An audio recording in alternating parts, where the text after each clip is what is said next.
رسول اللہ صلی اللہ علیہ وسلم نے فرمایا، مرنے والے کے ساتھ 3 چیزیں جاتی ہیں، پھر 2 واپس آ جاتی ہے، جبکہ ایک چیز باقی رہ جاتی ہے۔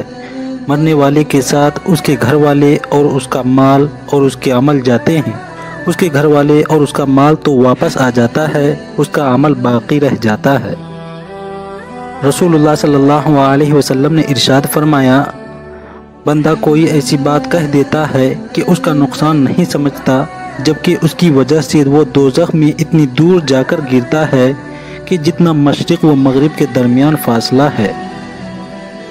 رسول اللہ صلی اللہ علیہ وسلم نے فرمایا، جب تم میں سے کسی آدمی کو جمائی آئے تو اسے چاہیے کہ وہ اپنے منہ پر ہاتھ رکھ کر اسے روکے، کیونکہ شیطان اندر داخل ہو جاتا ہے۔ رسول اللہ صلی اللہ علیہ وسلم نے فرمایا، مومن آدمی کا بھی عجیب حال ہے کہ اس کے ہر حال میں خیر ہی خیر ہے، اور یہ بات کسی کو حاصل نہیں سوائے اس مومن آدمی کے کہ اگر اسے کوئی تکلیف بھی پہنچے تو اس نے شکر کیا تو اس کے لیے اس میں بھی ثواب ہے، اور اگر اسے کوئی نقصان پہنچا اور اس نے صبر کیا تو اس کے لیے اس میں بھی ثواب ہے۔